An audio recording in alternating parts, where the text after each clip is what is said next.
Do you know what I love more than anything else in the world? I love doing nothing. Absolutely nothing. Stretched out on the sofa all day in my pyjamas, binge watching Netflix and gorging myself on calorific junk.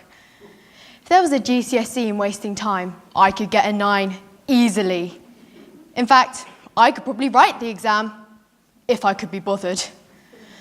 But every now and again, and completely by accident, I find myself watching the news or a documentary, and the sudden realization hits me that there is a world out there that isn't beautifully manicured and doesn't have a six-pack.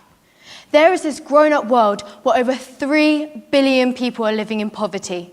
3 billion. There is an island made out of old plastic floating around in our Pacific Ocean. And it is illegal to be gay in 73 different countries. Imagine that in 2019.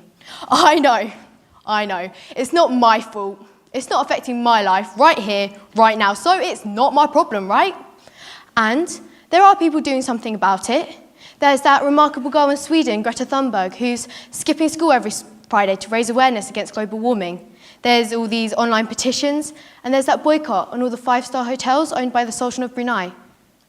That said, I haven't signed any petitions or joined the protest, but I won't be going to any 5-star hotels anytime soon.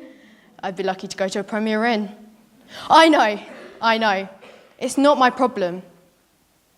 Although, sometimes, as I'm walking home through the litter-filled streets, I've really noticed the homeless people sitting on the pavement. And then when I stop by newsagents to buy my strawberry laces, I know the person standing behind that till earns a living wage that doesn't even cover the cost of rent. And then I get home to my house full of food that I definitely take for granted. And I just think, well, there's nothing I could have done anyway.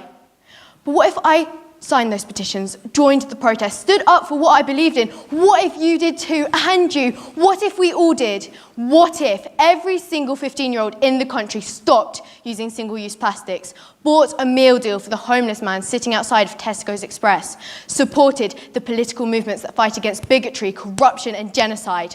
What if we kept doing it, and when we turn 18, we vote and we elect the politicians who will fight for what we believe in?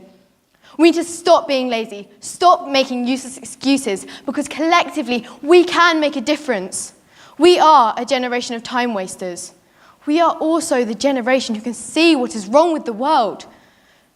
So why can't we be the generation that makes every second count?